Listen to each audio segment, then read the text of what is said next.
is actually acquisition. How do you get people to find your website, find your shop, install your app? Okay, that means the first step, all right, acquisition, getting people to know you. And then after they come to you, to your shop or whatever, how do you activate them?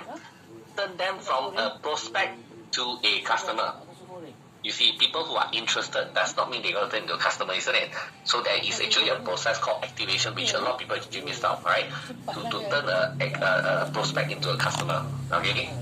And then after that, how do you retain them after they become a customer? How you get them to come back again and again and again and again, all right? And then how much money you generate, how much revenue you generate from each customer. And then last but not least, how many people they refer to you, to bring you more customers, right? So let's go through each and every one of these with a little bit more details, okay? So the first one, acquisition. How do you get people to know you, come to your website, come to your shop and all that? There's a lot of different strategy, okay? Partnership and email marketing is one of the most common one, which I love a lot, all right? Because it requires you to pretty much negotiate rather than pay for it, okay? So, partnership and email marketing, I promote you, you promote me. This can happen especially when you and the person that you want to partner up with are not competing with each other, but going after the same market. For example, if you are selling, let's say, baby products, and the other person is selling women's clothing, do you think there's a chance that the customers that buy, women's clothing can potentially be your customer as well? A certain percentage, right? Because, women usually are the one that, buy the baby products for their kids, okay? But are you competing with them? Is your baby product business competing with the women's clothing business? No, you are not competing. But there are certain overlap of the customer. So therefore, both of you can form some kind of partnership, cross-promotion, all right? They can promote you, you can promote them, and then give them some commission and things like that, all right? And all this partnership and email marketing and all this kind of cross-promotion can happen between online, offline, offline, online, online, online, offline, offline. It can work in various ways. Sometimes even I see people do cross-promotion with Starbucks. You buy a Starbucks coffee, then they give you a voucher to buy something online. I remember this happened to some of the e-commerce store when they started that time. All right, buy a cup of Starbucks coffee, get a $30 voucher to buy something online. So that is bringing people from offline to online. All right, and I love doing this very much actually. Before I jump into all this other strategy, SEO, SEM. SEO is search engine optimization. All right, that means getting ranked on the search engine. SEM is search engine marketing, which is paid advertising. All right. Now I don't want to talk too much about SEO because it's a very technical thing. All right. But if you want to get SEO done, you should go and hire somebody to do it for you. All right. Don't try to do it by yourself. But I give you one very quick tip that you can potentially leverage on SEO is that when you search online, half of the time, right, you will see a lot of popular websites is ranked up there. For example, Facebook, LinkedIn, Instagram, Wikipedia. A few of all these very popular websites, no matter what you search, this type of website seems to appear one, correct or not? So how do you leverage on this? Very simple. If you go to all these websites to create free profile, you can go to Facebook, create a free Facebook page, right? LinkedIn page, all right? Instagram account, you can open up a blogspot account to create your own blog. There's a lot of all these websites that can create a free profile, correct or not? And most of the time, people either create their personal profile or they create a company profile. Am I right? Now you can leverage on all these websites to create free profile and with the keyword that people are searching for. For example, if you I'll give you a very simple example because I teach this to one of the local businesses conference before.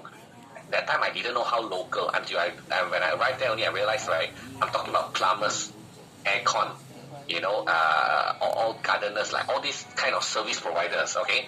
So I teach them, I said, why don't you go and open all this Facebook profile, LinkedIn profile, all these different profile with the keyword of your services and the location. So for example, if you are a plumber in London, you open plumber London, all right? Or if you are in Kuala Lumpur, plumber Kuala Lumpur. Or if you are in Jakarta, maybe Jakarta is a bit big, you try to choose a smaller city, right? Instead of saying plumber Jakarta, maybe it's a smaller city, all right? So it depends on the point is your profession followed by the local name, your location name. Because when people want to search for plumbers to fix their toilet or whatever, they'll usually search for plumbers available in, followed by the location name, isn't it? You know, the city, the town or whatever, right? So I told them you should do this kind of profile so that when people search for these keywords, your profile will show up. And I know it works because one of them took action, and I actually received message from this person because he said, hey Vince, you know that day you teach us about creating all this free profile, you know, with the keyword of our services and the location. Well, I have a problem. I said, what problem? My phone cannot stop ringing. I say, that's a good problem, right? They say, how do I stop it? I'm like, what do you mean? Why do you want to stop it? He said, I cannot handle anymore. So after that I said, you know, why don't you, if you cannot do the job, why don't you sell these leads to someone else? I'm sure you know another plumber, right? That you can sell the leads to, maybe get $5 for it, for every deal. And then he was like, huh? We can sell this? You know, sometimes it's something that's obvious to me, may not be obvious to a lot of people. When I tell them to sell it, because they are thinking that these things are like free of charge. How do you sell it? So you can sell it, alright, you can sell leads. And you know what happened? It ended up, became too smart and create all the pages for every single city and town, even though he's not there, and start selling the leads. I was like, excuse me, I didn't teach you how to become a digital marketer, right? So, but anyway, I mean, I'm just want you guys to know that creating all this free profile, right, it's very powerful, alright? Like if you are running a cake shop, you know, and put in all the different type of cakes and then followed by different location, alright, the name. Or if you are you know, repair guy, you know, or you are an electrician, or you have a restaurant or whatsoever, right? You can just flood the entire internet with all these different profile, right, with the keywords, you know, or maybe even putting keywords like best plumber, best electrician, top plumbers, alright, top 10 plumbers, alright, followed by the location name. All these are the keywords you use for your profile instead of putting your name. Is that clear? That's the strategy. In fact, you can go to this website called NameCheck, NameCheck.com. Alright, I'll get my team to put it into the Zoom chat. NameCheck, NameCheck.com. Over there, you can enter a keyword. They will search for all the social media profile that you can create for free, whether the keyword is available or not. Okay, that will save you a lot of time. Alright? So, SEM, so I mean search engine marketing, that means paid advertising. Alright? Get somebody to do it for you. If you're not the right person, do it. Alright? Social media marketing is the same. To me, I just want to point out to you is that Google and Facebook, unfortunately, like it or not, is still the two biggest advertising platform. Alright? I mean, you don't have to focus on anything else, you know, if you don't have time for it. Facebook, Instagram, Google, and YouTube. Okay? And if you got too much time, you got too much of resources, then maybe TikTok. That's it. Okay? And then content marketing, basically it's about putting out articles on the internet. Hopefully Google will pick it up, and then after that, you know, when people read the article, they will come to your website. Okay? So you will usually publish the article on your website. For example, if you are selling flowers, you are online boutique. So what you do is that you have a section on your website to publish all these articles. Maybe you call it blog, maybe update news ideas or whatever. Alright? So you might have an article to say that 5 ideas, flower ideas for Valentine's Day, 3 type of flower to send during Mother's Day, whatever it is. So then when people search in Google, ideas for Valentine's Day, maybe your article will appear on the Google search result, people will click on it, go to your website, read the article. And at the bottom of the article, you might tell them, are you interested to buy flowers? Click here to buy. Make sense to you guys? That's how you do it. And I can tell you, article is really powerful. A good article can get up to 2,000 visitors per day. Alright? And if you do a lot of article every single day or every single week, after 1 year, you're talking about a few million traffic coming in for literally free of charge. Of course, the article is not free. You hire somebody to do it for you. Alright? But this is something a lot of people missed out. Okay? Now, activation. Basically, you see, when somebody interested, they come to your website, they go to your shop. Alright? They look at it, it doesn't mean that they're going to buy it, isn't it? For example, if you're a retail shop, how many shops that you have been to, right, where they will be putting somebody in front of the shop to welcome you and ask you, is this your first time? How many of you have seen that? Alright? I mean, I've seen it as well, but it's just that it's not very often, isn't it? Alright? And in fact, it's quite rare. It's quite a shame, you know, because if they put somebody in front of the shop to help you to see if you're the first time customer, and if it's the first time, they offer to try to give you a guide. All right, I can tell you that salary for that person would have been worth paying for, because that person would have made much more money for the company. You know, it's such a shame that they let people go into the shop and then walk out of the shop and never buy any products. All right. Now, I know you might say that, oh, Vince, because some people don't like, you know, to be asked if it's the first time. Now, in terms of that, it's just a matter of how you design to make people feel comfortable. All right. So my point to you is activation is very important. Even a website. How many websites do they have like this button that say that, is this your first time? How many websites got that button? Not many. I only know banks are usually one that has it. You see, if you have the button that says that, is this your first time, click here, that will be very powerful. You know why? Because if anybody that click that button, you know that they are first time customer, they are first time coming into your website. So then that page will be designed very well to especially welcome the first time visitors, right? And that will give you the highest chance of success. Because most of the time, 96 to 99% of people come to the website, they will never buy anything and they'll leave the website. So that's the reason why activation is very important. Just like 100 people come into the shop, only a certain percentage will buy something from the shop.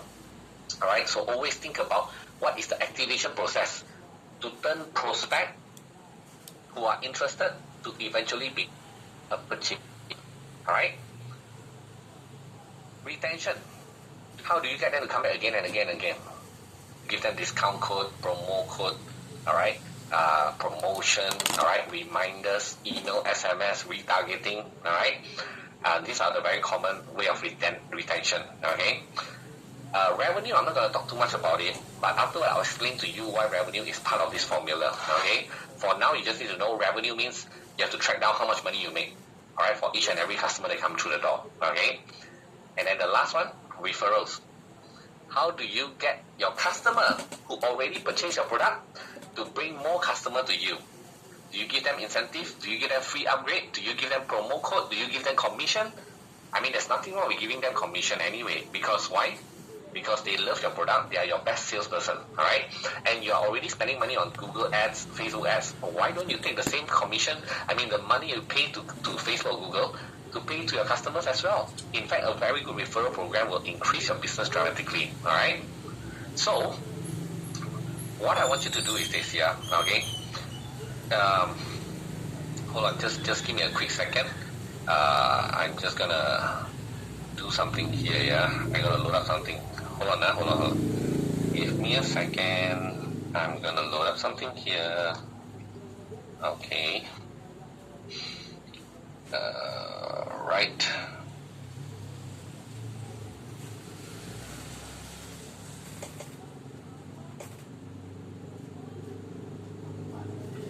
Okay.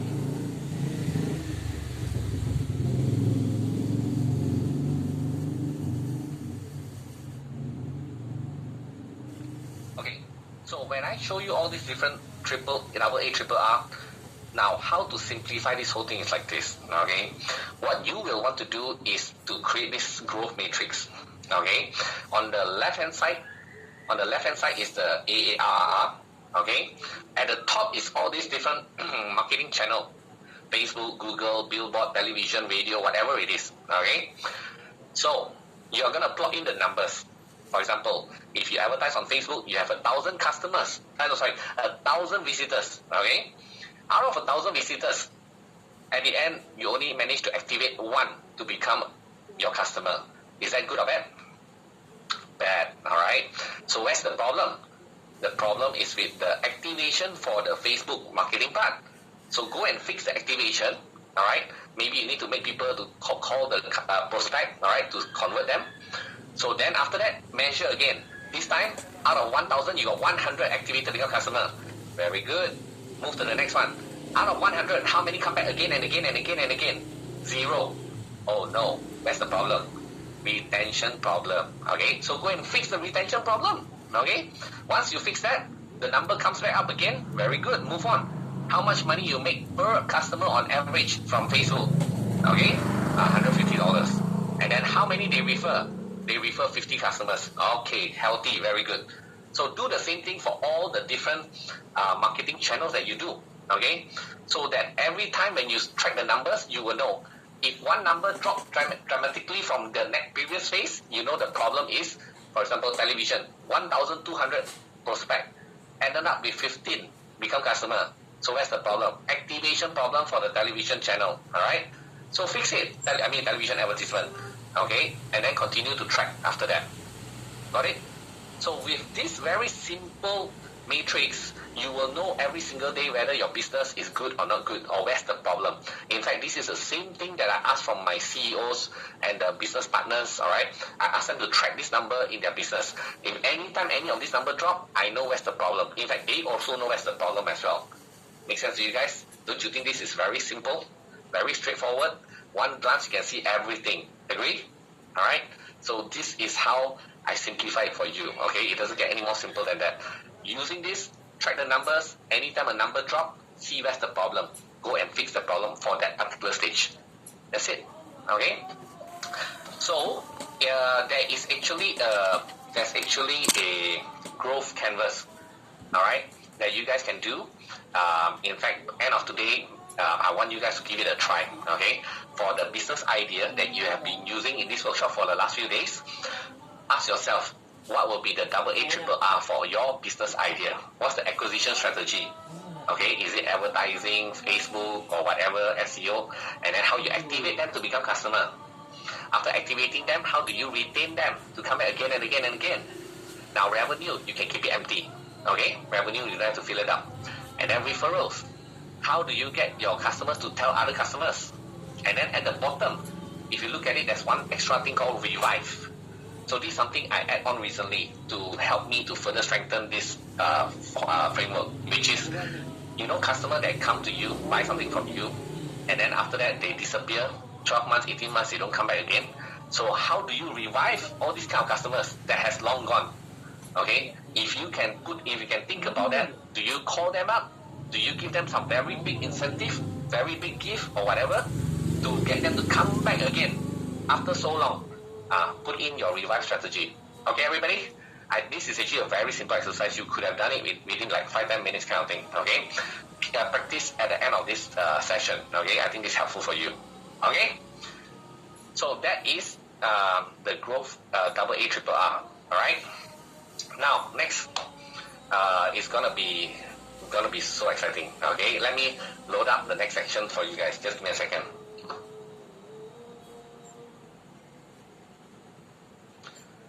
Alright, so this next section, I'm going to continue.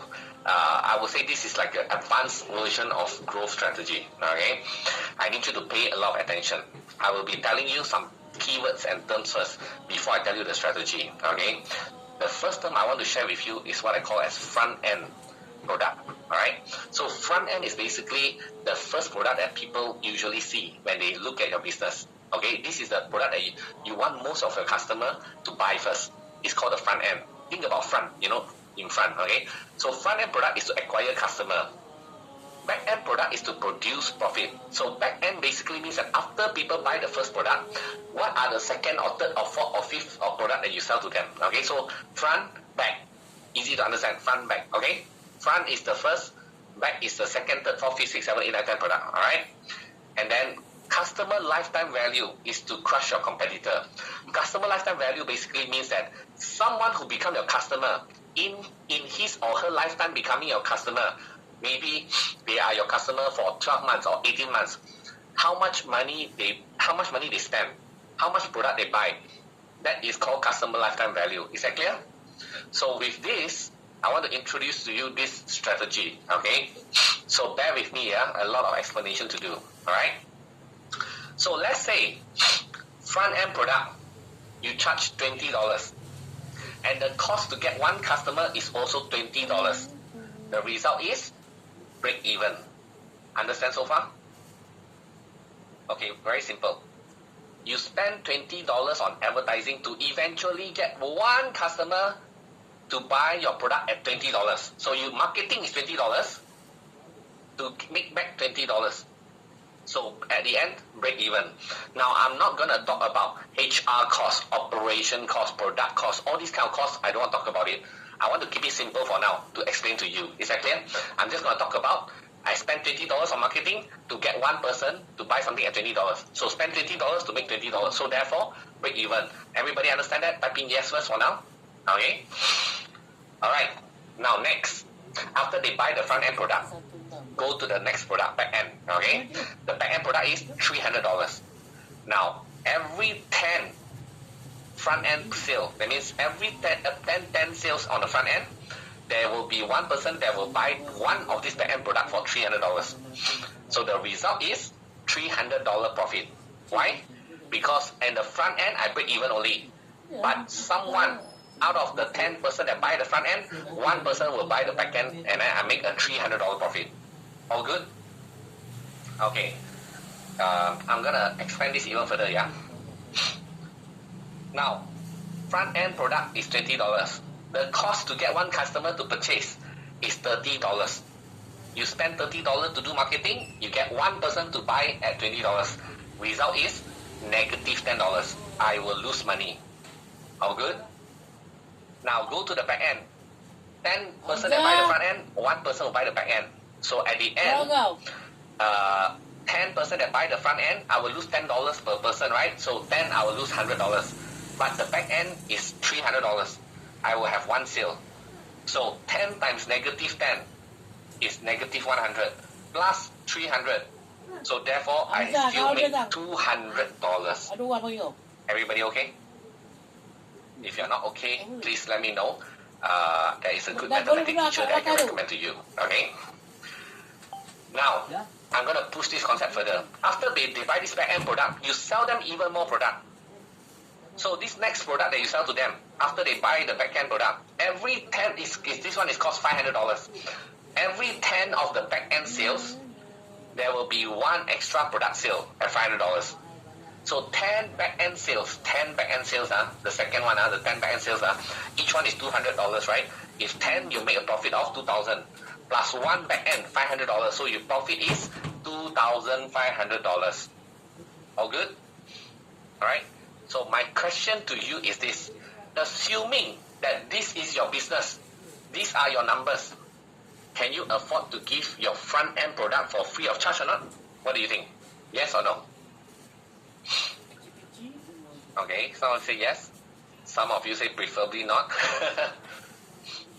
Now let's do a simulation.